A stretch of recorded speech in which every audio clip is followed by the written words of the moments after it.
누가복음입니다. 4장 마태, 마가, 누가복음 4장 16절부터 21절까지 말씀. 성경은 94페이지가 되겠습니다. 누가복음 4장 16절부터 21절까지 말씀 제가 봉독합니다. 21절은 우리 함께 읽겠습니다. 누가복음 4장 16절. 예수께서 그 자라나신 곳 나사렛에 이르사 안식일에 늘 하시던 대로 회당에 들어가사 성경을 읽으려고 서심해 선지자 이사야의 글을 들이거늘 책을 펴서 이렇게 기록된 데를 찾으시니 곧 주의 성령이 내게 임하셨으니 이는 가난한 자에게 복음을 전하게 하시려고 내게 기름을 부으시고 나를 보내사 포로된 자에게 자유를 눈먼 자에게 다시 보게 함을 전파하며 눌린 자를 자유롭게 하고 주의 은혜의 해를 전파하게 하려 하심이라 하였더라. 책을 덮어 그 맡은 자에게 주시고 앉으시니 회당에 있는 자들이 다 주목하여 보더라. 같이요.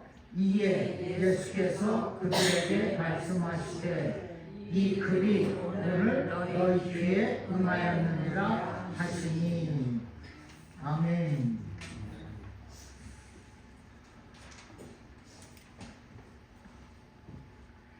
먼저 우리 주님의 크신 은총과 사랑이 여러분과 여러분 가정 위에 충만토록 함께 하시기를 주님의 이름으로 축원합니다. 우리 서로 한번 인사합니다. 성령으로 충만하세요. 한번 인사. 성령으로 충만하세요. 권사님, 장로님, 집사님, 여러분 모두 성령으로 충만하십시오.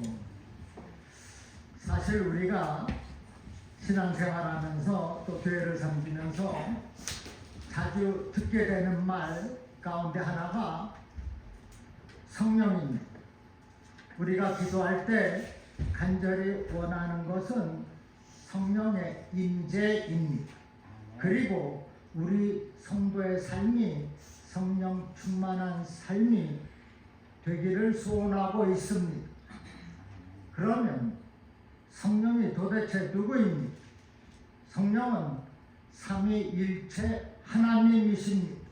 성령은 인격으로 다가오시며 우리의 삶을 새롭게 하고 시작하게 하는 창조의 능력입니다. 그 성령은 우리 안에 거하시고 항상 함께 하십니다. 구약에서 성령은 특정한 지도자들에게 함께 하신 것을 볼 수가 있습니다. 출애굽 백성들을 이끌은 모세와 여호수아와 함께 하셨습니다. 민수기 27장 18절에 보면 여호와께서 모세에게 이르시되 눈의 아들 여호수아는 그 안에 영이 머무는 자니 너는 데려다가 그에게 안수하고라 했습니다. 지금 하나님께서 모세야 여호수아를 데려다가 안수하라. 여호수아는 하나님의 영이 함께하는 자다. 그래서 지도자 모세가 안수를 하니 성령이 여호수아와 함께 했습니다. 사사시대에 기드온에게도 함께 하셨습니다. 사사기 6장 34절에 여호와의 영이 기드온에게 임하시니 기드온이 나팔을 불매 아비에셀이 그의 뒤를 따라 부름을 받으리라. 기드온의 300용사가 미디안 군대 13만 5천 명과 싸워 이길 때 하나님의 영이 기드온과 함께 했습니다. 당시 사람들은 낙담했습니다. 이제 저렇게 많은 군대가 쳐들어오니 적군의 노예가 될 수밖에 없겠구나. 하지만 하나님의 영이 새로운 용기를 허락하셨고 상황을 전복시키셨습니다. 하나님의 영은 다윗과도 함께 하셨어요. 사무엘상 16장 13절에 사무엘이 기름불병을 가져다가 그의 형제 중에서 그에게 부었더니 이날 이후로 다윗이 여호와의 영에게 크게 감동되니라 했습니다. 하나님의 영, 성령이 다윗을 감동시키니 그의 삶은 완전히 새로워졌어요. 이어지는 14절에 여호와의 영이 사울에게서 떠나고 여호와께서 부리시는 악령이 사울 그를 번뇌하게 한지라 했습니다. 하나님의 영이 떠난 사울은 지도자적 자질을 상실하고 말았어요. 결국은 왕의 자리에서 내려갔습니다. 반면 하나님의 영에 사로잡힌 다윗은 하나님께서 쓰실 만한 인물로 새롭게 변화가 된 것을 볼 수가 있습니다. 그래서 첫째, 성령은 창조와 변화의 능력 그리고 생명의 영입니다.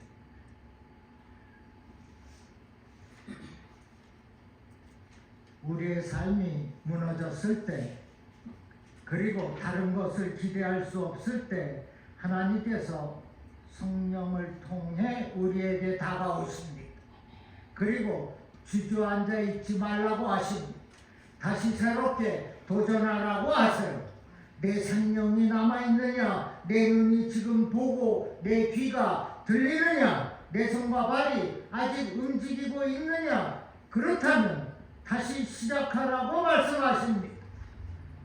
하나님의 영이 함께하면 창조의 기운, 변화의 기운, 생명의 기운이 있다고 말씀하시는 겁니다. 여러분, 이 성령은 하나님의 창조 때에도 함께 하셨습니다. 창세기 1장 2절에 땅이 혼돈하고 공허하며 흑암이 깊음 위에 있고 하나님의 영은 수면 위에 운행하시느니라 했습니다. 하나님의 창조 전의 모든 것은 어두움이었습니다. 모든 것이 혼돈이었어요. 무질서 상태였습니다. 그 혼돈과 무질서의 가운데 하나님의 영이 임하셨고 빛이 있으라 하시니 생명이 나타난 것입니다. 어둠이 물러가고 혼돈이 사라지며 무질서 세계가 질서의 세계로 변화가 되었습니다. 이처럼 성령은 창조의 영이시고 생명의 영이시며 변화의 영이십니다. 모든 것을 새롭게 하신다는 겁니다. 믿습니까? 우리가 살다 보면 흐트러질 때가 있습니다. 마음이 우울해질 때가 있어요. 외로워질 때가 있습니다. 낙심할 때도 있습니다. 그때 모든 것을 새롭게 하시는 성령님이 계신다는 이 팩트를 믿어야 하는 거예요. 그리고 성령이시여 내 심령에 주의 영으로 임하소서, 내 마음에 주의 영으로 가득하소서, 내게 말씀하시옵고 나로 하여금 다시 시작하게 하옵소서. 여러분은 성령께서 우리와 함께 하시고 새롭게 역사하신다는 이 사실을 믿으시기를 바랍니다. 아멘 하십시오. 아멘. 성령은 우리의 삶 속에 찾아오셔서 주장하시고 간섭하십니다. 성령은 억눌렸던 그 모든 것에서 벗어나게 하시고 새롭게 하세요. 예수님께서 공생애를 시작하셨을 때 성령으로 임했습니다. 성령으로 충만했어요. 예수님과 성령의 역사는 긴밀히 연결이 되어 있습니다. 예수님의 탄생을 보십시오. 마리아가 성령으로 잉태하여 예수님을 낳았다고 하지 않습니까? 예수님은 공생애를 시작하기 전에도 성령에 이끌려 광야로 나아갔습니다. 그곳에서 40일간 금식하며 사탄의 유혹을 받았고 성령의 능력과 역사하심으로 그 사탄의 모든 유혹을 이겨내셨어요.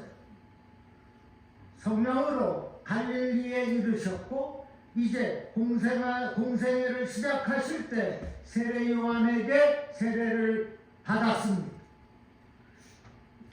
세례받고 예수님이 물에 올라오실 때 하늘이 갈라지며 성령이 비둘기같이 임했습니다.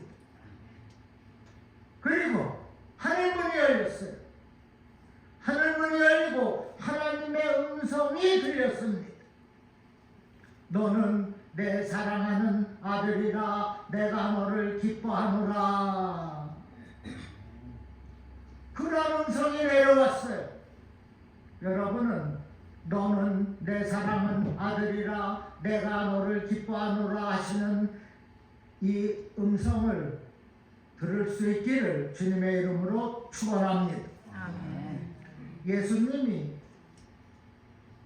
성령이 임하였을 때 하나님을 자신의 사랑하는 아버지로 더 깊이 경험하게 됩니다.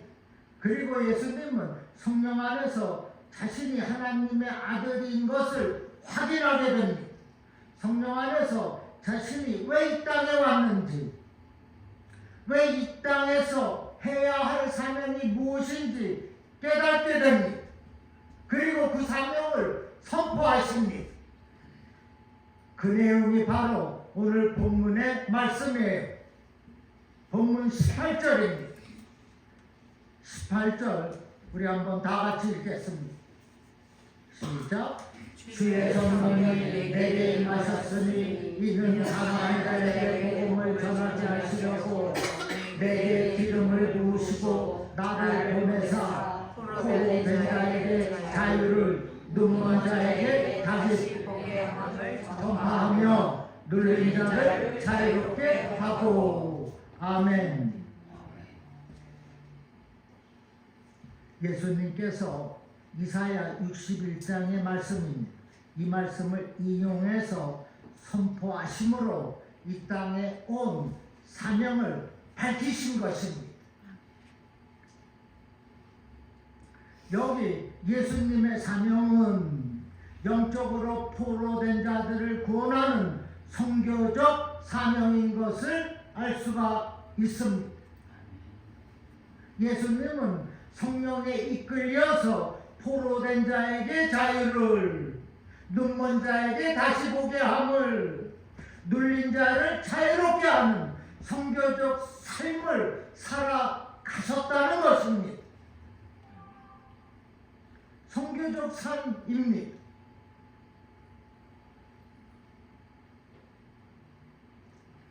성령을 받은 저와 여러분은 이와 같이 성령에 이끌려서 포로된 자들을 자유롭게 하고 눈먼 자들을 눈을 뜨게 하고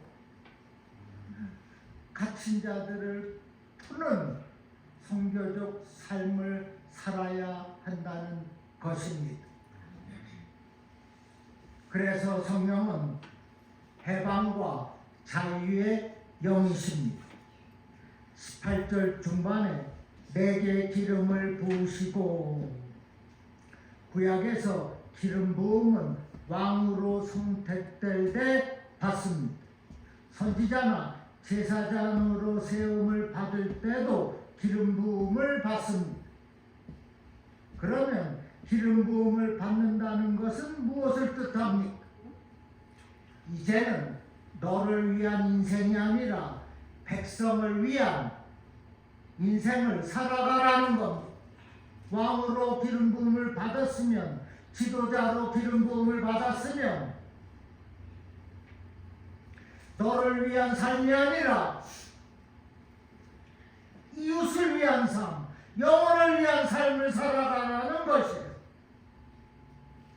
제사장과 선지자로 선택되어 기름을 받은 것은 당시 이스라엘 공동체를 살리는 사명을 받았다는 의미입니다. 이를 오늘날에 대입해보면 성령의 기름 부으심은 옛사람을 벗어버리고 새로운 사람으로 거듭난다는 의미입니다. 삶의 방향이 완전히 뒤바뀌는 것을 의미합니다. 해방과 자유의 영이 임하신 겁니다. 그동안 나 자신을 위해 살았다면 이제는 공동체를 위해 살아가는 것입니다. 이사야 당시의 공동체가 누구입니까? 이스라엘 백성입니다. 오늘날 공동체가 누구입니까? 주님의 교회. 내게 기름을 부으시고, 이렇게 성령으로 부음을 받으면 주님의 공동체를 세워가는 삶을 사는 겁니다. 이제는 너만을 위한 인생에서 멈추고 하나님을 위한 인생을 살아가라. 기름 부음을 받았으니 주님의 교회를 위한 인생을 열어가라. 하나님의 나라와 의를 위한 그 인생을 살아가라고, 성도적 삶을 살아가라고 말씀하고 있는 겁니다. 바로 이런 것 때문에 하나님께서 성령의 역사를 허락하시는 겁니다.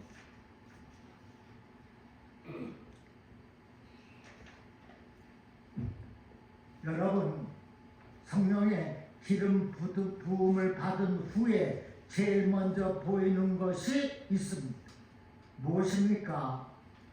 13절에 18절에 포로된 자에게 자유, 눈먼 자에게 다시 보게 함, 눌린 자를 자유롭게 함.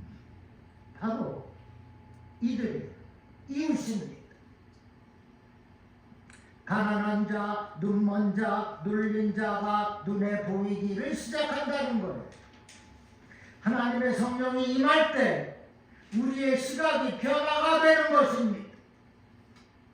여러분, 성령이 임할 때 영안이 열리게 되는 것을 믿으시기를 주님의 이름으로 축원합니다. 너무나 중요한 거예요. 성령의 역사를 체험한 예수님께서 그러했습니다.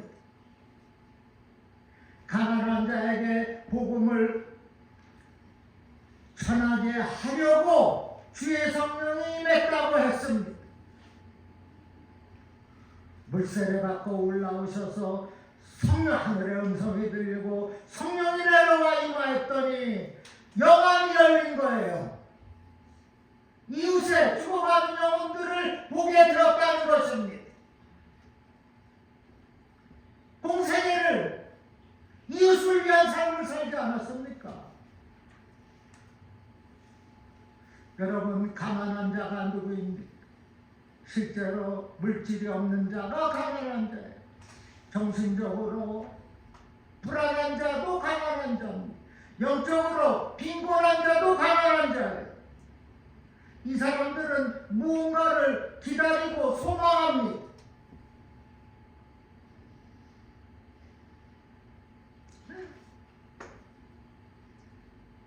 이들은 하나님을 향하여서 열린 마음일 거예요.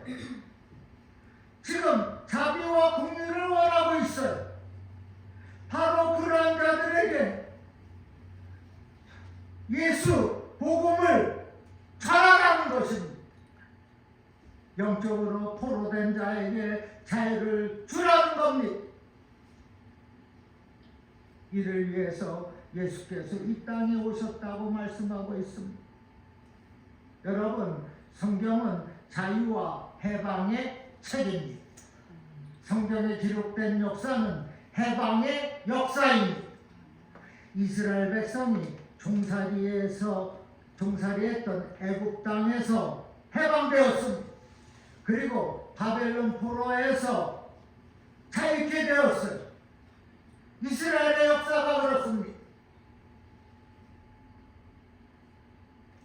우리 역시 죄의 세력에서 억압당하다가 풀려났습니다. 맞습니까? 우리 역시 죽음의 공포에 빠져 있다가 예수님을 만나면서 해방이 되었어요. 이제 우리는 영원한 생명을 누리게 되었다는 겁니다.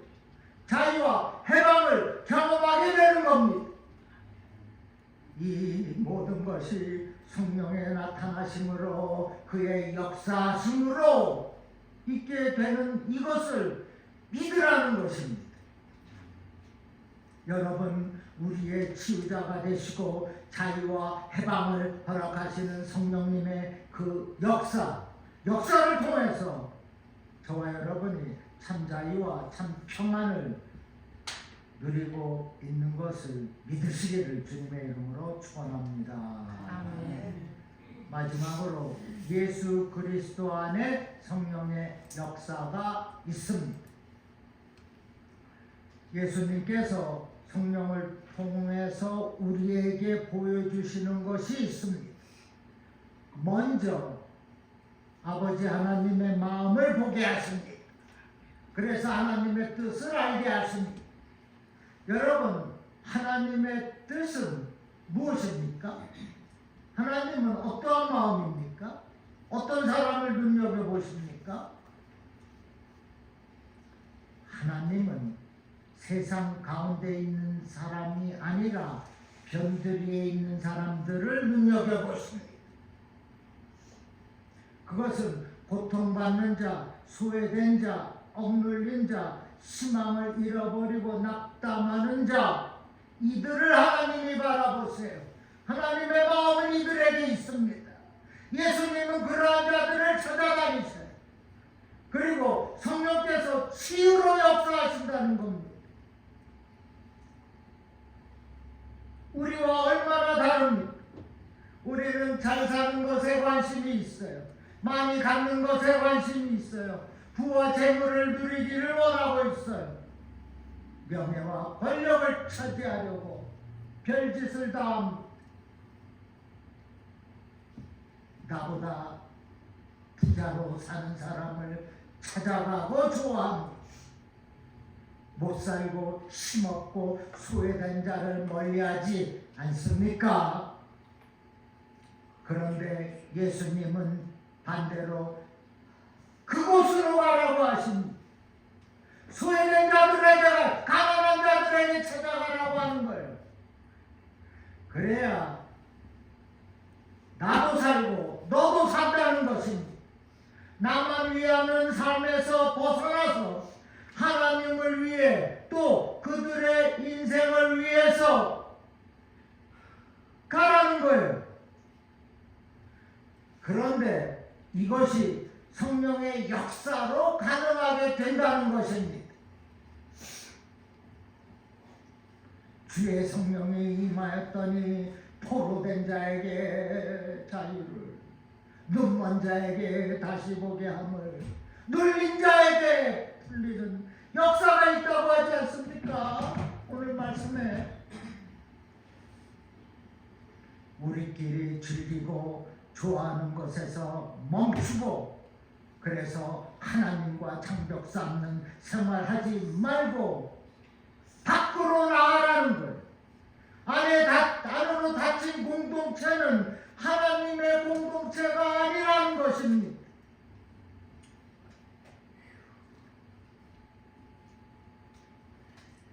오히려 다른 이들, 그들을 위해 봉사하고 섬기는 것, 그들에게 예수를 전하며 삶을 실천하는 것, 어디까지 가서 선교적 마음으로 전도하는 것,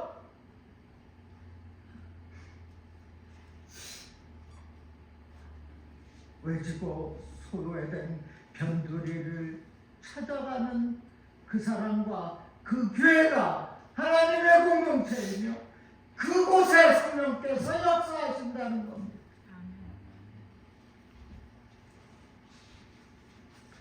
그리고 예수님께서 성령 오심의 목적을 밝히십니다. 본문 19절입니다. 주의 은혜의 해를 전파하게 하려 하심이라. 주의 은혜가 이 땅에 나타나기를 원하시는 것이라. 이것이 성령께서 임한 목적입니다. 20절, 21절에 회당에 있는 자들아 다 주목하여 보더라. 이 글이 즉 주의 성령이 임한 이것이 오늘 너희 귀에 응하였느니라. 교회를 섬기는 자들아 이제 기다림의 시계는 끝났다. 구약 성서가 끊임없이 지시하는 메시아 예수 그리스도가 도래하셨다. 그리고 주의 성령이 임했다고 말씀하는 것. 주목하라는 겁니다.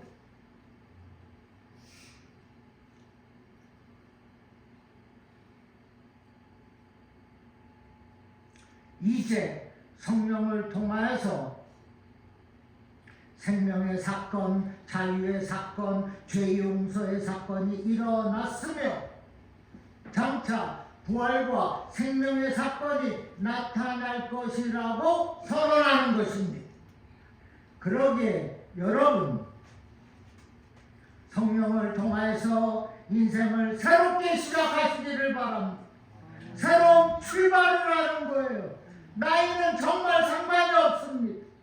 우리가 새 꿈과 비전을 갖는 것입니다. 11월 달은 감사의 달이라고 했어요. 그것뿐만이 아닙니다. 지금부터 한 달, 12월, 2달 내내 내년의 삶을 계획하는 겁니다. 하나님이 무엇을 원하시는지 교회가 엄밀하게 계획해야 되는 거예요. 감사만 하고 성탄의 일도 즐겁고 뿐만이 아니라 내년에 하나님이 원하시는 것이 무엇인가? 우리들에게 주어주시는 사명이 무엇인가? 우리가 성령의 이끌림을 받아야 하는 겁니다.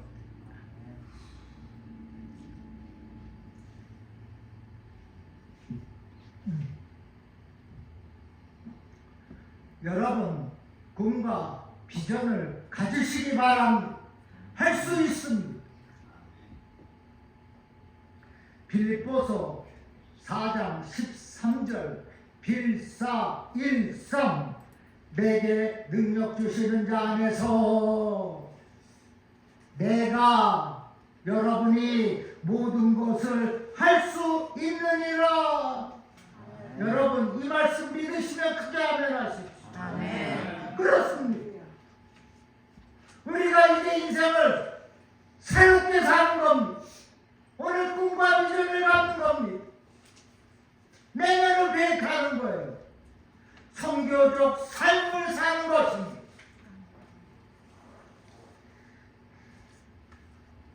여러분 기독교인은 현재를 삽니다. 그 현재를 성령과 함께 삽니다. 그리고 현재 성령께서 역사하십니다. 내년에 현재 성령께서 역사하십니다. 다음 주 현재 우리는 날마다 현재를 살고 있는 거예요. 우리가 다음 주 내년하지만 그것이 곧 현재입니다. 그 현재를 성령과 더불어 사는 겁니다. 내게 성령이 임하였으니 영적으로 포로된 자를 위해서 성교적 삶을 살아가라고 오늘 말씀의 핵심이 이거예요.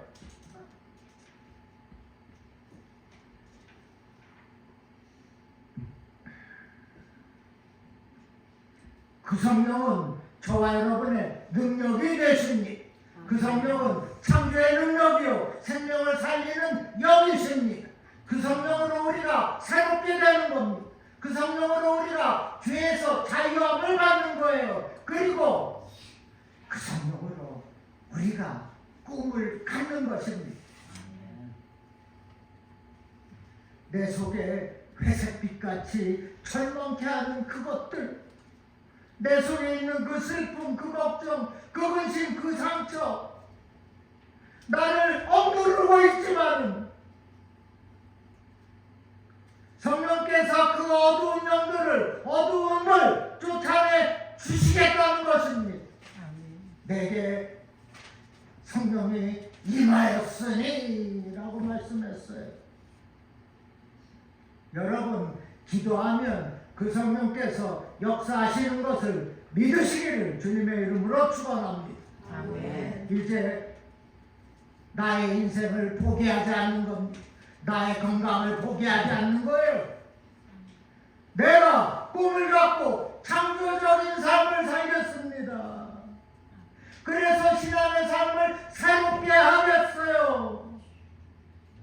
에베소서 2장 8절에 너희가 그 은혜에 의하여 믿음으로 말미암아 구원을 받았으니 이것은 너희에게 난 것이 아니라 하나님의 선물이다. 아멘. 여러분, 주의 은혜로 구원받은 우리는 말씀을 들으며 성령을 통해서 우리 자신을 새롭게 하는 겁니다. 구원받은 백성은 새로운 피조물이에요. 그러면 그와 합당하게 살아야 되는 것입니다. 주님 그동안 나만을 위해 달렸습니다.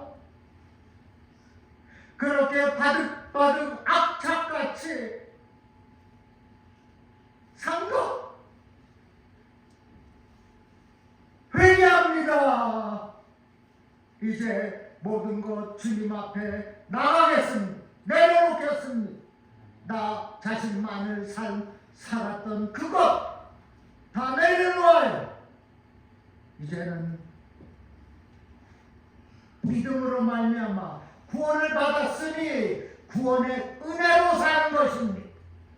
가난하고 소외되고 공고한 자들도 돌보며 사는 거예요.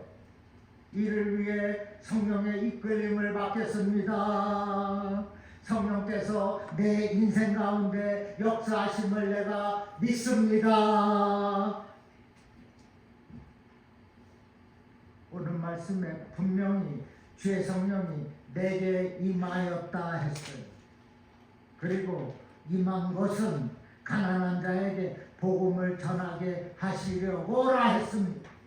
여러분, 삶의 패러다임 시프트가 일어나야 하는 거예요. 새로운 사고와 생각, 방향 전환이 이루어져야 하는 것입니다. 우리가 성령을 받았으니 공동체를 위한 삶, 이웃을 위한 선교적인 삶의 방향으로 나가는 것입니다. 오늘 주님께서 확실하게 말씀해 성령이 너에게 임하였다고 말씀합니다. 그러니 이제는 너 자신 속에 가둬두지 말고 너만을 위한 삶 살지 말고 너는 이웃과 나를 위한 거룩한 존재로 살아가라. 그래서 내가 거룩한 소명을 주겠노라. 꿈과 비전을 주겠다. 여러분, 이러한 삶은 우리가 예수님을 믿는 삶 가운데에서 가능한 것입니다. 실현될 수가 있는 겁니다. 우리와 동행하시는 성령 하나님의 그 역사로 감당할 수가 있는 것입니다. 믿습니까? 성령께서 이미 우리 안에 내주하고 계세요. 살아서 역사하고 있습니다. 내 삶 가운데 자리 잡고 있다는 거예요. 얼마나 쉽습니까? 이미 나를 장악하고 그렇게 해주시겠다는 거 아닙니까? 이렇게 성령의 사람이 되어서 변화된 새 인생을 가지고 눌리고 외치고 수혜된 영혼들을 찾고 돕는 선교적 삶을 사는, 그리고 하나님께는 큰 영광을 돌리는 성도의 삶을 사는 저와 여러분 되기를 주님의 이름으로 간절히 축원합니다. 아멘. 가슴에 손 얹겠습니다. 아버지, 성령이 내게 임한 것을 믿습니다. 내가 성령의 사람인 것을 믿습니다. 이제는 성령의 사람으로 살아가겠습니다. 이제는 성교적 삶을 살겠습니다. 이제는 하나님의 그 역사로 살아가겠습니다. 성령께서 나타나시옵고 그인과 충만한 능력으로 언제나 함께하여 주시옵소서. 그리하여서 삶의 패러다임 시프트를 가지고 하나님을 위하는 삶, 공동체를 위하는 삶, 그리고 이웃을 위하는 성교적 삶으로 살아가겠습니다. 주여 도와 주시옵소서. 감사하며 예수님의 이름으로 기도합니다. 아멘.